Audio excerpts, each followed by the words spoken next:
आज का टॉपिक है इंट्रोडक्शन ऑफ फिजियोलॉजी। इसमें हम सिर्फ ह्यूमन फिजियोलॉजी को ही डिस्कस करेंगे। इस वीडियो के अंदर definition of physiology and branches of physiology को जो है कवर किया जाएगा। अगर आप हमारे चैनल पर न्यू हैं तो जल्दी से चैनल को सब्सक्राइब कर लीजिए ताकि इस सीरीज़ में आने वाली हर वीडियो जो है वो आपको टाइम पर मिल सके। तो चलिए आइए शुरू करते हैं introduction of physiology. What is physiology? Define physiology. What is the difference between anatomy and physiology? ये पेपर में सबसे ज़्यादा पूछे जाने वाले क्वेश्चंस हैं। फिजियोलॉजी भी बायोलॉजी की ही ब्रांच है। ये हमने पिछली वीडियो में देखा था कि एनाटॉमी एंड फिजियोलॉजी दोनों बायोलॉजी की ही ब्रांचेस हैं। एनाटॉमी हमने लास्ट वीडियो में स्टडी कर चुके हैं। अगर आपने अभी तक लास्ट वीडियो नहीं देखी तो पहले एनाटॉमी की वीडियो लाजमी देखें ताकि आपको क्लियर हो जाए कि एनाटॉमी के अंदर हम क्या स्टडी करते हैं और फिजियोलॉजी किसके बारे में है। फिजियोलॉजी असल में बायोलॉजी की बुनियादी तौर पर वो ब्रांच है जिसके अंदर मुख्तलिफ जानदारों के फ़िज़िकल फंक्शन के बारे में हम स्टडी करते हैं। यानी तमाम जानदार उनके मुख्तलिफ अज़ा हैं, जैसे ह्यूमन बॉडी में हाथ, पाँव, लेग्स और हेड एंड नेक हो गए। तो ये मुख्तलिफ हिस्से जो मिलकर ह्यूमन बॉडी बनाते हैं, इसमें हर हिस्से का जो है एक मखसूस फंक्शन है। फॉर एग्ज़ाम्पल हाथों की मदद से हम खाते हैं, पकड़ते हैं, और पाँव की मदद से हम चलते हैं और खड़े होते हैं। तो जिस्म का हर हिस्सा कोई ना कोई काम करता है, कोई ना कोई उसका फंक्शन है, कुछ ना कुछ वो परफॉर्म कर रहा है। एक और मिसाल देखते हैं, जैसे कि सेल हो गया। सेल के अंदर जो है वो डिफरेंट कंपोनेंट्स होते हैं। For example nucleus, cytoplasm, mitochondria, और भी इसके अलावा बहुत सारे जो इसके कंपोनेंट्स हैं। तो ये सब कोई ना कोई मिलकर काम कर रहे हैं। हर हिस्से का अपना एक मखसूस फंक्शन है। तो इस तरह हर हिस्से या ऑर्गन जो काम करते हैं, इस काम या फंक्शन को हम फिजियोलॉजी के अंदर स्टडी करते हैं और इसको जो है वो हम फिजियोलॉजी कहते हैं। Now we starts the branches of physiology. मैंने यहाँ पर सिर्फ 10 ब्रांचेस के नेम लिखे हैं, जबकि फिजियोलॉजी की बहुत ज़्यादा ब्रांचेस हैं। अब आपने नीचे कमेंट सेक्शन के अंदर मुझे ब्रांचेस जो है वो बतानी है कि आपको इनके अलावा कौन कौन सी ब्रांचेस के नेम पता हैं। First is the applied physiology, second clinical physiology, third nutrition physiology, fourth neurophysiology, fifth cardiovascular physiology. These all five are the very important branches of the physiology. 6. Respiratory physiology. 7. Exercise physiology. 8. Pathophysiology. 9 is the cellular physiology and the last is the renal physiology. ये तो थी branches of physiology. अब हम इनको बारी बारी define भी करते हैं और इनकी जो है वो एग्जाम्पल भी देखते हैं कि इनकी क्या क्या एग्जाम्पल्स हैं। The first branch of physiology is the applied physiology.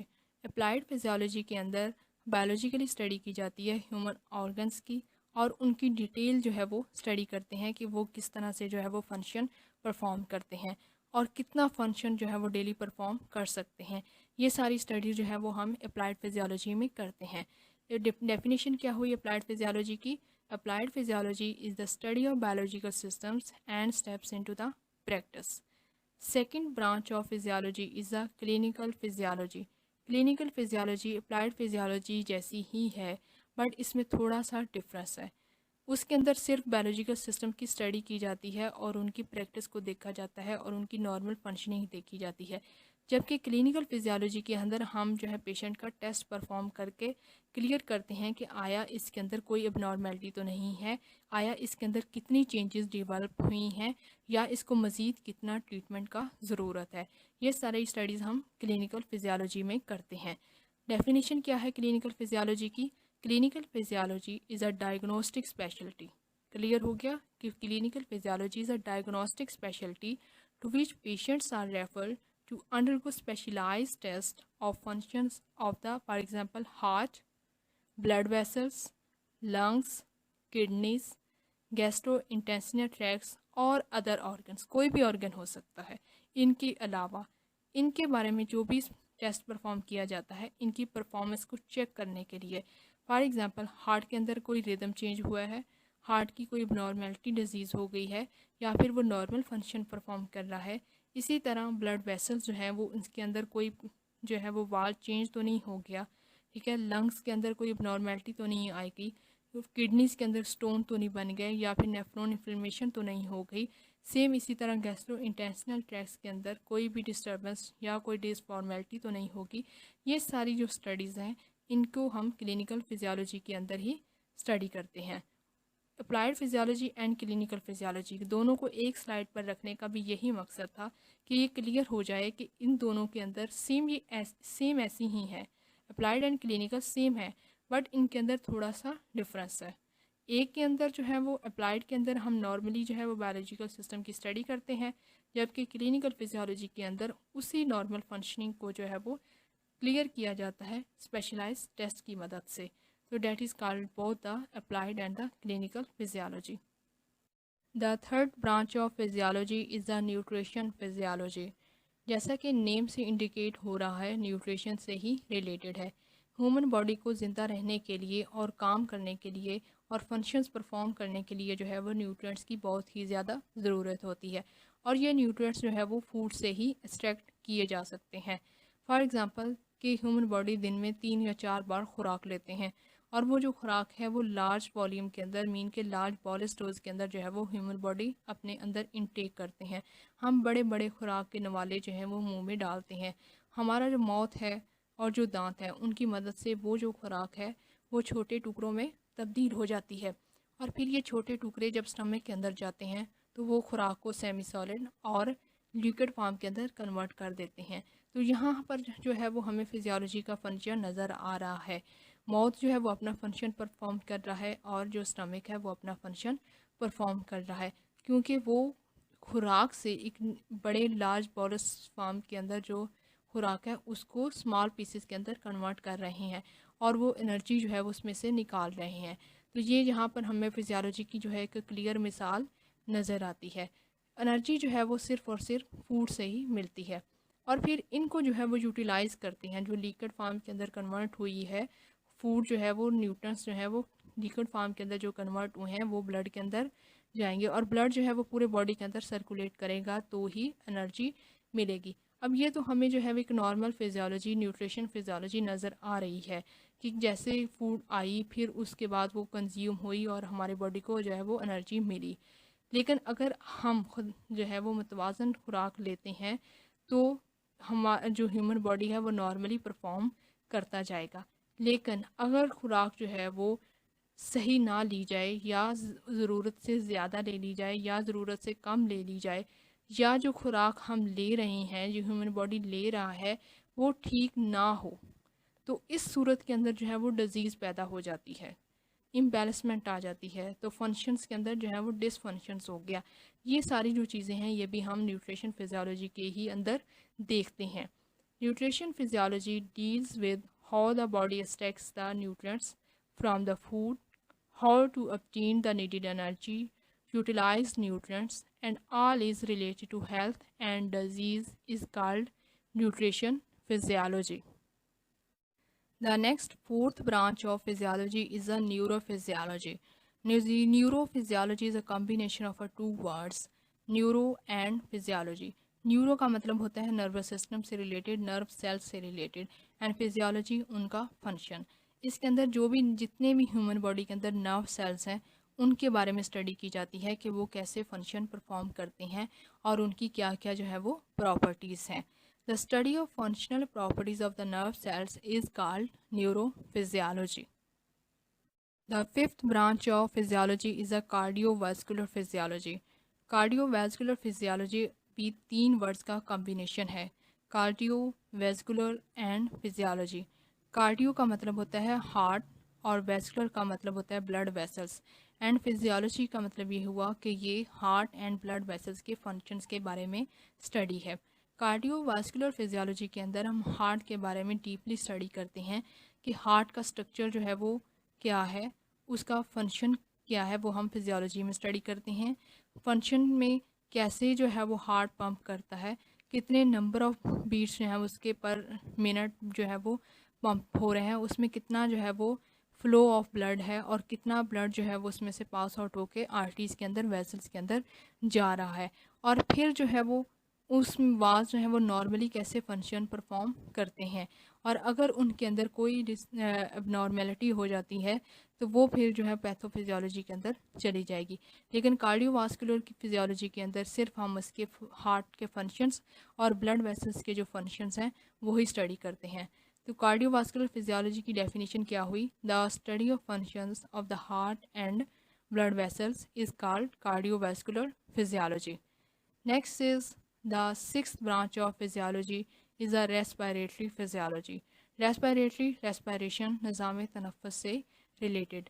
इसके अंदर जो है वो लंग्स के बारे में और जो एयर पैसेजेस हैं उनके बारे में जो है स्टडी की जाती है कि कैसे जो है वो फ्लो ऑफ जो है वो एयर ह्यूमन बॉडी के अंदर जो है वो पास आउट होता है, और फिर वो जो एयर है वो कैसे ब्लड के अंदर जाके एब्जॉर्ब होती है, और ऑक्सीजन जो है वो कैसे ह्यूमन बॉडी के अंदर एब्जॉर्ब हुई और कार्बन डाइऑक्साइड का मॉलिक्यूल ह्यूमन बॉडी से रिलीज़ हुआ। ये सारी जो चीज़ें हैं ये हम रेस्पिरेटरी फिजियोलॉजी के अंदर स्टडी करते हैं। तो इनके अंदर सबसे ज़्यादा जो स्टडी किया जाने वाला ऑर्गन है वो है लंग्स, कि लंग्स जो है वो कैसे रेस्पिरेशन के अंदर परफॉर्मेंस कर रही हैं। The study of functions of air passageways and lungs is called a respiratory physiology. The next seventh branch of physiology is the exercise physiology. जैसे कि नेम से इंडिकेट हो रहा है, एक्सरसाइज या एक्टिविटीज से ही रिलेटेड है। सबसे ज़्यादा एक्सरसाइज फिजियोलॉजी में muscles, bones and joints affected होते हैं। फॉर एग्ज़ाम्पल, मिसाल के तौर पर अगर देखा जाए तो एक नॉर्मल पर्सन जो दिन में कोई एक्सरसाइज नहीं करता, वो सिर्फ दिन में कोई काम करता है और फिर रेस्ट कर लेता है, तो उसका जो स्ट्रक्चर है, उसका जो फंक्शन ऑफ द मसल्स है, उसके जो बोन्स का जो फंक्शन है वो दूसरे पर्सन से डिफरेंट होगा जो दिन में 2 या 3 घंटे जो है एक्सरसाइज करता है।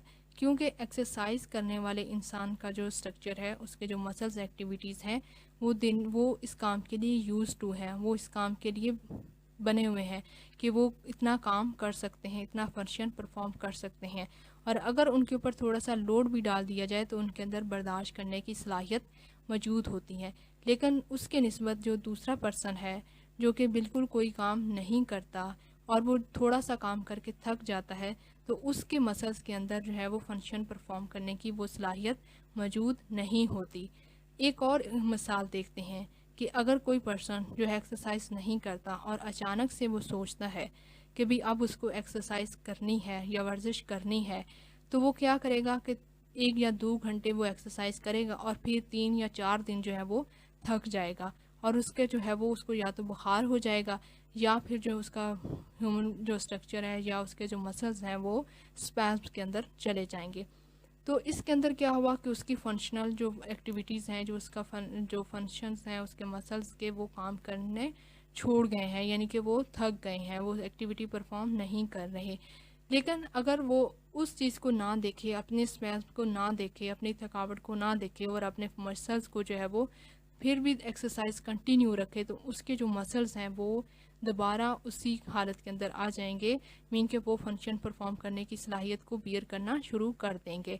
एक्सरसाइज फिजियोलॉजी के अंदर हम यही सारी चीज़ें देखते हैं कि सेल जो है और जो ऑर्गन है वो उनका फंक्शन क्या है, वो कैसे फंक्शन परफॉर्म कर रहे हैं।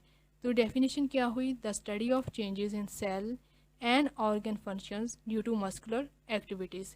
क्योंकि मस्कुलर एक्टिविटीज़ परफॉर्म करने से जो है वो सेल के अंदर डेफिनेटली चेंजेस आएंगी और ऑर्गन जो है उनकी परफॉर्मेंस के अंदर भी चेंजेस आएंगी। ये सारी जो चीज़ें हैं ये हम एक्सरसाइज फिजियोलॉजी के अंदर ही देखते हैं।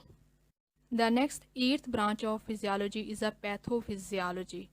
यही भी 2 वर्ड्स का कम्बिनेशन है, पैथो और फिजियोलॉजी। पैथो का मतलब होता है डिजीज़ से रिलेटेड, किसी भी डिसऑर्डर से रिलेटेड, किसी भी डिसफंक्शन से रिलेटेड, और फिजियोलॉजी का सेम वही मीनिंग है, फंक्शन। तो यहाँ पे पैथो हो गया, साथ में डिसऑर्डर, तो फिजियोलॉजी क्या है? वो फंक्शन है।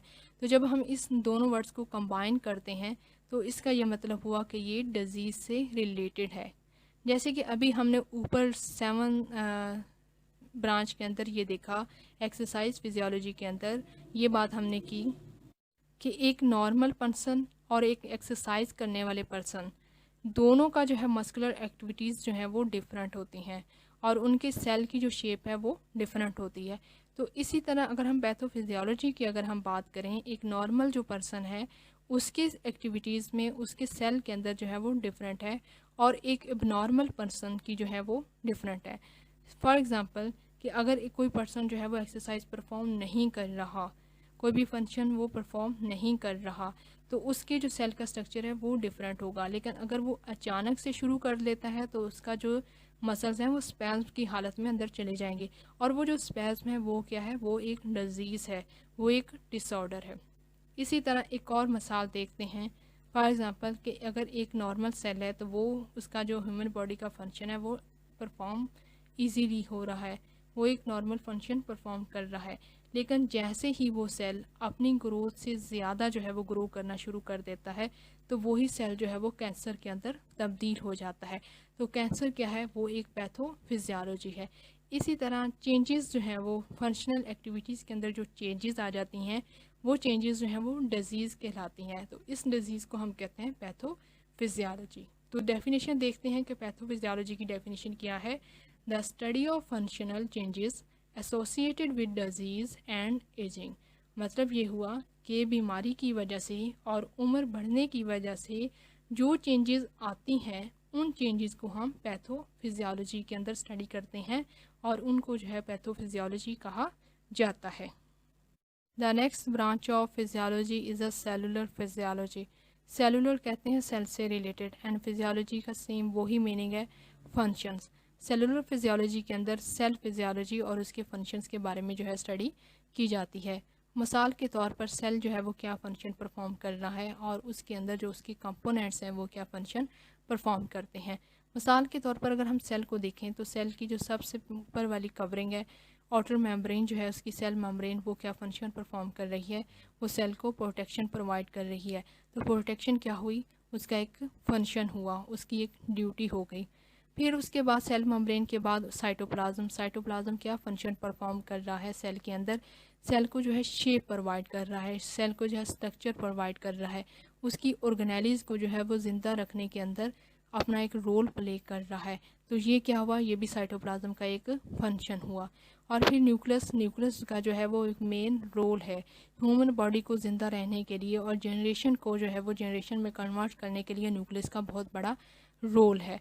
और इसी तरह सेम माइटोकॉन्ड्रिया हो गया। माइटोकॉन्ड्रिया को power house of the cell कहते हैं, जो कि फूड से जो है वो एनर्जी प्रोवाइड करता है। तो माइटोकॉन्ड्रिया का भी एक जो है वो फंक्शन हो गया। इसी तरह उसके अंदर राइबोसोम्स है। राइबोसोम्स जो है वो प्रोटीन बनाने की एक फैक्ट्री है। तो इस तरह राइबोसोम्स का भी एक फंक्शन हो गया।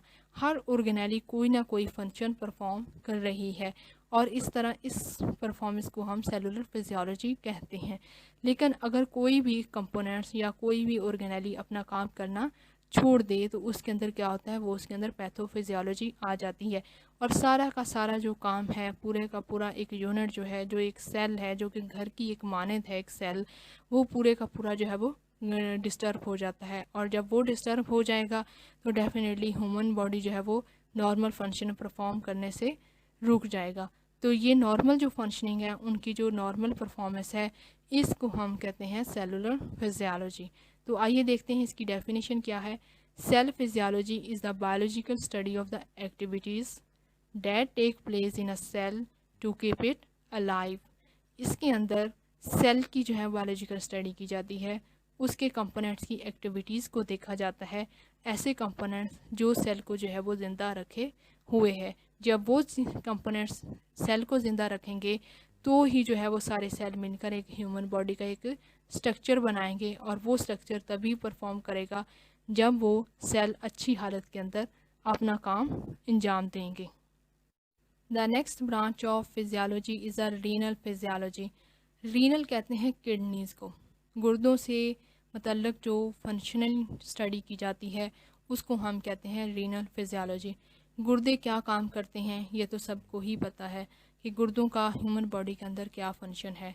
गुर्दे खून को, ब्लड को और वाटर को, ठीक है, दोनों को जो है सिक्रीट करने का, नेफ्रॉन के अमल से जो है वो यूरिन बनाने का एक काम करते हैं। तो ये क्या हुआ, ये उनका एक नॉर्मल फंक्शन हो गया। नेफ्रॉन जो है इसके अंदर जो है यूनिट है किडनी का, जो कि जिसके बगैर जो है वो रीनल फिजियोलॉजी इनकम्प्लीट है। तो ये हो गई उसकी नॉर्मल फंक्शनिंग के किडनी कैसे फंक्शन परफॉर्म कर रही है। लेकिन अगर जो है किडनी के अंदर कोई स्टोन आ जाता है या फिर कोई नेफ्रॉन जो है वो ख़राब हो जाता है तो क्या हुआ, पूरे किडनी जो है वो डिस्टर्ब हो गया, यूरिन का जो अमल है वो भी रुक जाएगा, उसके अंदर जो है वो थोड़ी सी डिसफॉर्मेलिटी या एबनॉर्मेलिटी आ जाएगी। ये जो एबनॉर्मेलिटी है ये हम पैथोफिजियोलॉजी के अंदर स्टडी करते हैं, बट रीनल फिजियोलॉजी के अंदर जो है वो सिर्फ उसकी नॉर्मल फंक्शनिंग के बारे में स्टडी किया जाता है कि किडनीज़ जो हैं वो कैसे फंक्शन परफॉर्म कर रही हैं, कैसे जो है वो ब्लड और यूरिन को, ब्लड एंड वाटर को जो है वो यूरिन में कन्वर्ट करते हैं। रीनल फिजियोलॉजी की डेफिनेशन क्या हुई, the study of functions of the kidneys के मतलब किडनीज़ के कामों के मतलब जो स्टडी की जाती है उसको हम रीनल फिजियोलॉजी कहते हैं।